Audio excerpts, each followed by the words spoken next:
Matango fiel maftanga falenganga amene. Amene. Matango fiel maftanga ne fiafi. Lang le male alo fole tua.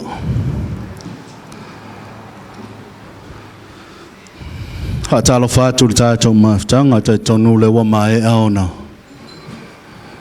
Fa feilo e tato ta impa lango pa ia le tato maftanga nei tula eta wana ona o.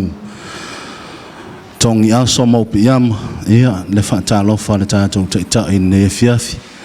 Au te toi fa feilo e toi swafa manu malo tato wali malo tato faola. O Yesu ke riso fa talo fa fo ia te ila tau. Mai moa mai lungo le ea, po lungo le televise. Amene. Tau na ia whamanuia le tua ia te oe. Na ia fiafi ia, whaia ia te oe lau tusi. So e ane le tusi o Ioane.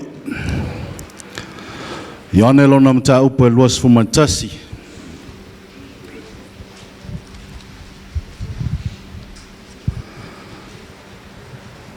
Le maua ia se whamalosi o se lui tau mo oe o se lui tau mo au. Au tā pena ila tātou wholaunga. Le nei vai taimi o le soifuanga. Tātou ngā lulue mau ona mo le whinangalo le tua. Mātou sauni ta mai whai tau ila wa fionga whetalai oe mo i mātou. Mea lilo lo malo wana o lo wanganga pa ia te whamalamalama i o mātou loto ma whinangalo. O lau whanau lo mātou ta mai. Te talo le atua wha amore mole a whai o lau whina ngalo le wha atanga le leo le mea whai ngaluenga. E wha atau waa e vai e valea. Le atua wha amore mole wheta lai la oe. Wheta lai oe le atua. Wha o ngā le ipu le ali e.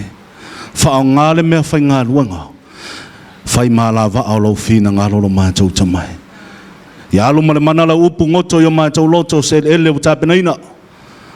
Ina ia tupu ma ia ola le ali ie lau whina ngalo mo i mātou. A sili ia o ngao mātou tangata mo o Yesu. I ule nei la unga fo ia te ole vi inga tu mau mai le whaatau wa ai lau tangata. O mātou wala au o ole fo ia la ia Yesu. Amene ma amene ma amene. A whai wa mau alau tusi walau mai le leile atua. Tātou whai tau mai e wha mole whai upu mo mua e wha ngata le fitu. Tātou whai tau whaatasi mai e whamole i ia. Wa mawai ia mea. Ona toi whaari leo Yesu i le au soo i le vai o Tiperia. Sa whaatasi Simona Peteru. Matoma wa ingoa a titumo. Manata nielu o le kana i ka le laia. Mata li o se petaio. Manisi o na soo e to alua.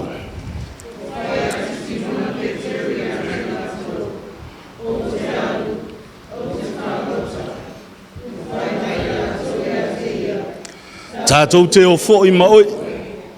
O lātou o atu. O na lātou o a e loa lea i le waa. A e le i maua sei a i lea pō. O le tai au. O tu Yesu i le au vai. A e le i loa e le au so o Yesu lea. Whetalai atu lea o Yesu i a te i lātou. Le whana we. O lātou tali mai i a teia, ele ai.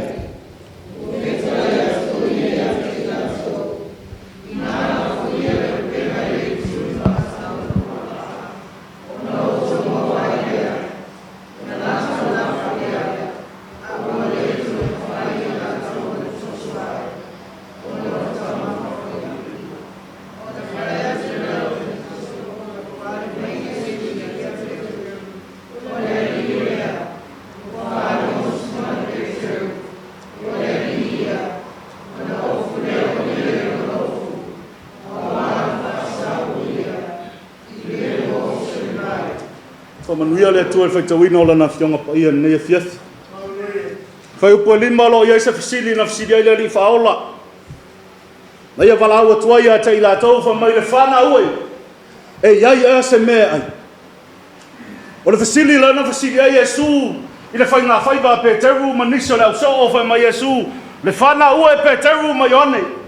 Nā tangielung titumo. Fai mai e iai ea sei au le Faiva. Amene. Amene. Leo te fia tala noa e fia tuli loloa. Aisea wa lai o mafisili fa pele ni fa ola. Peteru Aisea wa asa i lo Faiva. Amen. Langa le tangata i longa le ngata i whale o tangata o malama i sami o tiperia. Ai leo wa watu Yesu ta lofa wa o inga le mea. Lea ia sei ai tasi e la vele o penga. Alu le po mai mau le malosi. Pupula wa inga ai ta lofa i toso ane i lunga le ngati fai mai. E le ai ia sei ai tasi. Le ngata sidi ai le li faola fai mai. E ia se me ai. Whalongo le kali whani. Le ai. Le tangata o lewa tali pe o ita ina o whesini atu. Ai se aranga lewa la ngona le mata muli. O awa tangata i longa i le sami o tiperia. A lewa asa lo Faiva Aisea. Amene. Amene.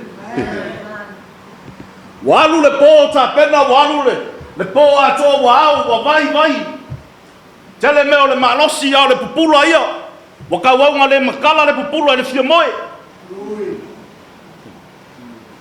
Aya e fo le Faiva.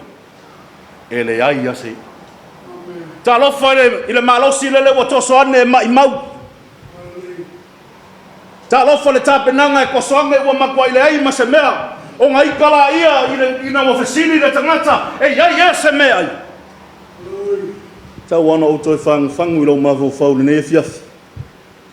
Le ale uminga e ngalu. O le fesini. O iai e sei au lo Faiva. Amen. Amen. O iai e sei au lo Faiva. Walonga e sa tautua i le tua. Walava e sa tautua i le tua. Le kai a lava sa ka ko. Amen. Ele tai a lava a oso le langonga se wo fai mea so o le pulema. Hallelujah. Hallelujah. Amen. Ele kai a lava sa ka ko. Kau mafai ngai tautua i le tua mo no fina ngalo sula i le lofa malanga le o le tua. Awa maka nga fa vai o le kau ko le saonga a maka nga koso le. Amen. You know now no to fangua lango le winga le Peteru e tau tu ese. Aisea wa asai le Faiva. Mo. Se le Faiva o Peteru. Se le Faiva o Peteru. Amen. Mata yo fa pa suma valu suma leiva. Fai mai Yesu fai mai a mata le aso nei. Ona e Faiva i tangata. Luka lo sau ia fa inga Yesu fai mai awa te to fefe awa a mata le aso nei ona e mau tangata. Le ala lewa asa le Faiva langa nga bala au le tua sa lo Faiva ke anu ina ia manu malo ina senganga awa i se wa ko yo sol sami. Amen. Lakire asa le Faiva ele malemo. Amen. Amen. Faftai le tua le nga asa le Faiva ele malemo lu sami. Ke lolo fa no nga tala le. Wole se nga pe ke lu long Faiva. A se ko mai yongi. Hallelujah. Se ko mai yongi ka muri aku ya pe ke.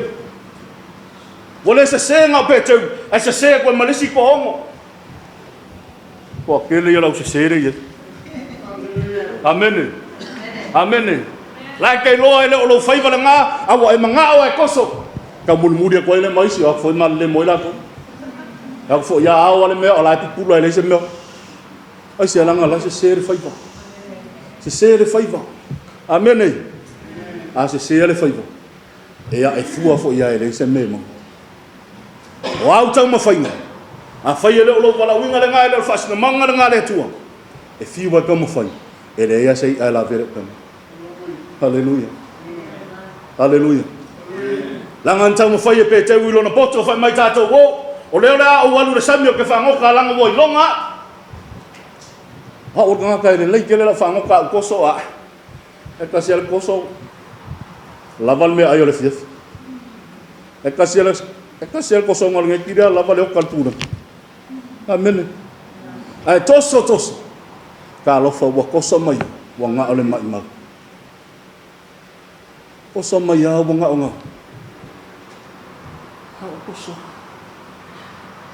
Amen. Pero koso fa nga nga le kingo le I au le loko le o paka ma. Hallelujah. Toso to ai. Aisea. Langa wo se sere Faiva. Se sere Faiva. Amen. Wo fia langa o kile yalu fongo. Reva pe o ke wo fia langa o le yalu. Ava ko wo fia nga o fa longo tala. Fa kai ante ila tau lenga fa uala tau. O wala tau tus. Amen. Aftai mita le nga mele avisa pati le tua mo ila te. Hallelujah. Ia fia le nga fa longo at. Oi. Ma nga ia mo akus. Le leke. Amen. Ala lu ile ya te oi. Ia sa olo fai. Hallelujah. Hallelujah. Ma nga ia vi ia le tua ila tam fai. A ia i rolo fai. A fai fo e fa sino o ele tua. Ia e masai ala tam fai. Amen. A wanga ia e fua. Ia e masai ala tam fai. Ia e fa manu yanga le tua. Fea le ale fina ngalo le tua le ale tai me fa sino yo le tua. O fea le atofia yo le tua. Ia lu mau mamang. Ia e manu ia ala tam fai. Amen. Lea, leo ka ko falongo ya Peteru le tangata na se sere me nga ko diri wai. Ai muri ya ko mais. Par ko ngwa wai nga ko kupu ka ko mkanga ngal ngami. Le kan ko kupu ya ka ko amene.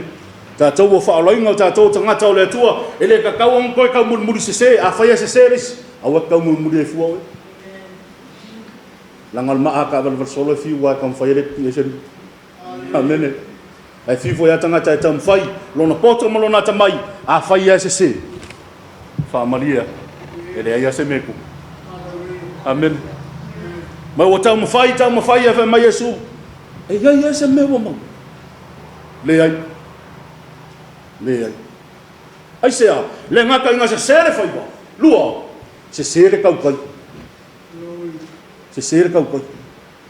muri o ange malesi ko ongo ya Peteru awala foa Yesu. La foa ila tangata na bala awina ila tau. La foa ila tangata na foa ona ve ila tau moso. Le wala foa ila pongai ona ngoma. Le wala foa ila ao le kalesia. Ai wo muri atu tai inga Peteru. Amen. Le ka muri ya Peteru. Wa kulo. Awina le. Le ai mosi fi ai Peteru. Wala awa tu Yesu. Ai mapale loa Peteru Yesu. Wangalo Yesu, wangalo forino Yesu. Wangalo le leo Yesu. Amen. Ai le uminga e kuo Yesu wa le ilole leo Yesu. Le uminga e kuo Yesu, o fasili ni simeyo manatu fasili ni simeyo ngona. O toi feta lai le limo. Wa le la ngoma ino Yesu ma. Hallelujah. Vai le ngalo se se tauta. Se sere ka ngakala o muri ye. Se sere tautai le o tawau ina tatai ye no langa. Feta lai le ai makwale loa. Langa fa maungia inga wa umanga fa ko Yesu ala fo penga fa mai Ioane. Pekem. Oleri. Amen. Peteru oleri. Wangalo Yesu. Wangalo Yesu nga mafuai o nga maua manuia. Ngalo Yesu na mafuai ona yosa api fa manuyanga.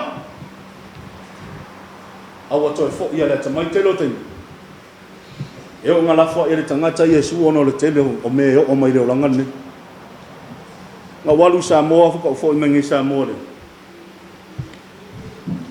Lua va yaso tal waina walu waile. Sa te poala le mariwo lo uso. O ka ngu aku lai o. Le ai maso mangaku o le mea ai se uso ka dia menga kaya. Ka ngu lo va ka ya le sfuru ta ya o ba ku lo ri ku. Pa fa ke ia o lo. So. Sa ma sa fa inga makai. Ale nga ola ku power ku pelo ka la ma nga ku pelo fa la bela.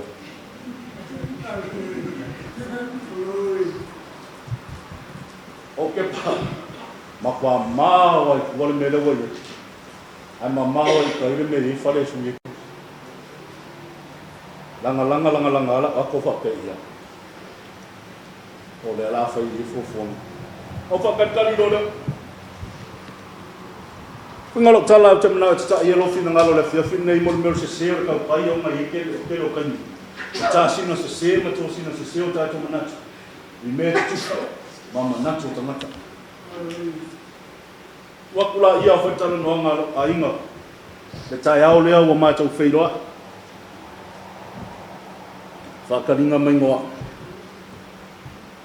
au fa longo so walanga mai ia nga forma ko wainga ya sa waya studio le sa studio o wa o sa o ele mausu o nga forma ma fo ka no fa a fia o ese studio le tu o leo o bako le malo loko ki nga o ngor fala belave o leo o fa alua ma wingu le po ongana le masinga e tasi ese tausa a o le kala ngolo ai e kala ngoa tu lo le toto msa ma le tau msu o lo kwala ia o fa longo mo ma fa wa o fa so ai pa wala me nga o mai lo ngona fa ya tu le tua ka lo fa lo loko uma lo ai no ale ai ma sai se ilanga mai o io le studio le tu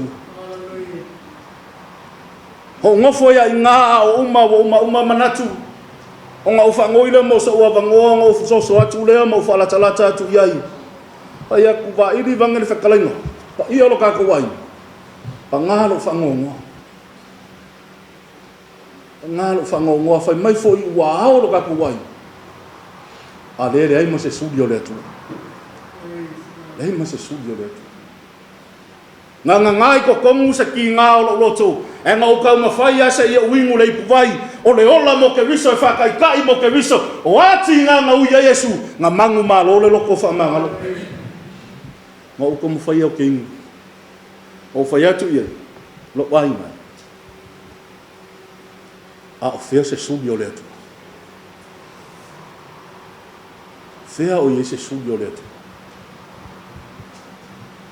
o mi se kai mio le o ye se ko la nga se leo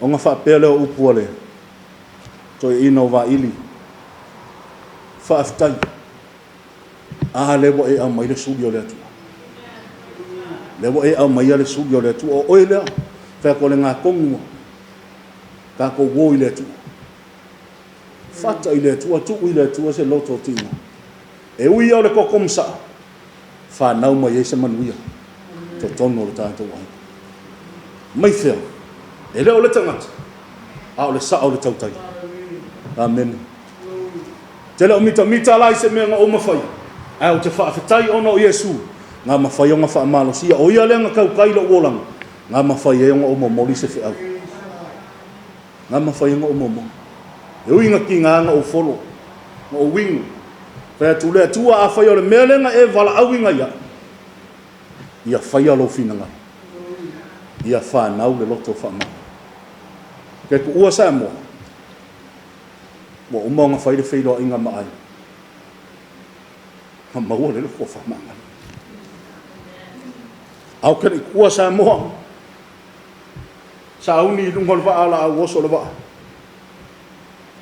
au le taimina na ora woto tuli le si ai ma fa ma ngano le tasi mai fea sa o le tautai a fa ye tautai Yesu yo tato wolang ele asala ka ku fai a fa ye sa o le ka kai ka ko ke mulmuli ai e a e mal manguia ele ai se mai mau le pen haleluya ta lo fa ya Peteru ma Ioane sa misi a se la ta inga mo oima ia awange o ka se pe o se nga se ai dauso nga se nga o se le tautai a oima ia sa o le tautai e tate muli o Yesu amen a fa ye au ta to mo Yesu o ai se fa sanga ta lo ia te ia manuia o lo ia te ia le tau msui o lo ia te ia tali fa manuia le Aisea o le Faiva Aisea se le tu na fa mota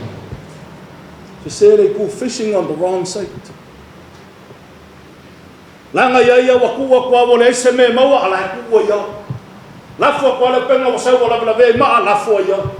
Hallelujah.